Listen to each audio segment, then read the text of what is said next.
I do the best I can to tell you guys as much as I can tell you, but I don't want to get into specifics. You know, you can respect that. It's not right to do that. Bill, Steve used to say it Bill too often. You mentioned their defensive front seven. Yep. Really strong. Yes. You guys have traditionally been a run-first team. Yes. I don't know if you will be. You don't know your personality. I guess the question's out there, can a run-first team beat these guys, beat this front seven? That's a legitimate question. Yep. I would say that we went into that. I just think you got to figure out what you can do best, and you got to do what you do best when you're young like this. If you try to get too schemy, it backfires on you a little bit. We don't have the experience really up front to handle that. So, but to sit here and say that you feel like you can just you're going to go pound that team, you're not going to do that. That's not going to happen. You got to figure out how you can get some of those things done within who you are. But that is it's an outstanding front, and it's got my attention and my respect. So needless to say, we're going to do the best we can to attack it with our people, with our personnel. You just can't become something you're not. That's a mistake. But you can't be too stubborn either. It's fair to say it's a tough matchup. Yes. A tough matchup for your team. That's a tough matchup for our team. You said it better than I could articulate it back to you. Yes. What else? Coach, you talk about the growing program a lot. We've had a couple of close calls against Penn State in the last couple of years. Does this game take on added meaning? Penn State's always sort of dominating the state, and that will play the secondary role. Is this game a little more important for that purpose? I mean, I can't look you in the eye. I mean, sometimes in coach speak you want to say, no, but the reality of it is, how can I look you in the eye and tell you that when our team is made up predominantly of Pennsylvania players, guys that were not recruited by Penn State for the vast majority, if not all of them, that there's not a natural, there's a tremendous excitement level then to go up and play Penn State. Of course there would be, and there is. And, there's great excitement level. I've only had 1 year of experience with it here. A year ago there was, and there is now. But I keep telling, I think that's what makes college football special, I hate to see those regional deals disappear because they are kind of cool. An inter-Pennsylvania game. Playing Pitt, playing Penn State, playing Rutgers. Within the state or within natural geographic areas, there's natural rivalries, if you will.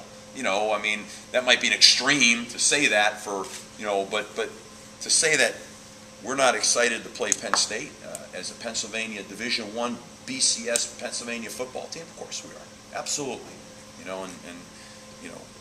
It's not bigger than life, but it absolutely is got those kind of dynamics to it. Steve, when you talk about guys that have been banged up, any younger guys that have caught your eye in practice that are taking advantage of those opportunities when guys are hurt and they're getting in there and getting extra? Yeah, a guy like Kyle Friend, I think, is a guy that has worked real hard. I really like the way he's developing, especially in the last 10 days or so. You come through training camp, you're a young offensive lineman, you're just swimming. It's so hard. And then little by little you come out of that a little bit to a degree. You're still a freshman, but you're coming out of that a little bit. And some of these freshmen now in the last week are starting to come out of this thing a little bit. And you're going to see them in the football game. We're going to go ahead and start to play some of these guys. And so that's going to happen because we're building. And might as well get some of these very talented guys a chance to get in the game and play. And we're going to do it. But what comes along with that now? Mistakes. They're young, but they're talented. And the only way you get better is to get on the field and play. So we're going to get them on the field, and we're going to start to, get them some experience. What has to happen for you guys to win this game? I think we have to go up there. We have to play with great intensity. And I think we have to execute our game plan at a high level. And, of course we can't go put the ball on the ground. That's what we did a week ago. And everyone can have an opinion. There's validity to all of them. But at the end of the day, If you're going to put that ball on the ground, you're going to have a hard time winning. Okay? Very rarely does it come out positively for you. Every once in a while you get lucky. Okay? But usually, put the ball on the ground, that doesn't happen. Our best players have got to play their best. Our best players can't play below their best. And I've made that statement clear to our team. You know, our best players can't put the balls on the ground. Our best players can't do the things that we did a week ago. And yes, we could have done this and we could have done that and this and that. But at the end of the day, you know, when you consider the fact with the turnovers we had, which led to a run of, I think it was 16 points in 4 minutes before the half, that we could come back into that game the way we did is extraordinary, really. It speaks to the competitiveness of our football team, which I'm extremely proud of that.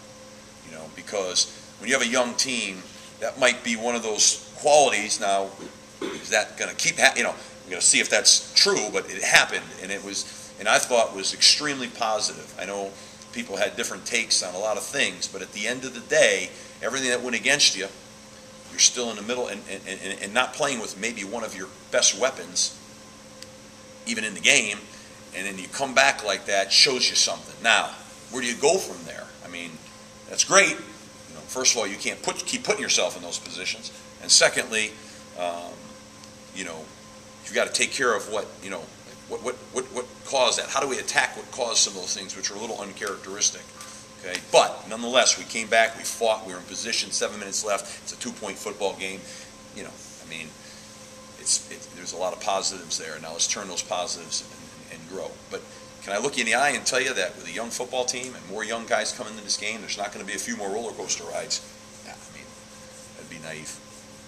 I don't know if you've ever coached out there, but you played in those kind of environments. And what is it, you guys don't usually get that? What is it they're in for, and what do they have to? That's another good question, because, you know, I have played there in that stadium, and I have been in those stadiums on a regular basis. And a lot of guys on our football team really have not played in that environment yet. They may have made a trip, but they haven't played in that environment. And we've worked real hard this week to create that kind of environment so that we can play as fast as we can play. And we have to overcome that. I mean, that's what it's like taking a team on the road. We're going on the road into an environment that, you know, is not something that they see week in and week out. So, for example, this week, you know, we spent 2 weeks working on silent cadence and timing all the things up with silent cadence, which, you know, brings on a whole new deal. So you spent half your week with a freshman at center trying to do all that, you know, and then now, of course, you know, we're able to get Sean back. But, you know, that's another piece of this thing, and it's another building block. We'll be in more of those stadiums this season. So that's another building block. You know, it's why you have to. People talk all the time. You go on the road in that kind of stadium, you have to pack your defense and you have to pack your run game. You know, you have to do that because it's hard if you start turning that into something different, and they can pin their ears back and they can, in a third down situation, and challenge your tackles. You know, when you're on a silent cadence, that creates more stress. So we've been working hard on it. Does anything that's happened there in the last year diminish with any? Does it take away anything? Does it change anything? No.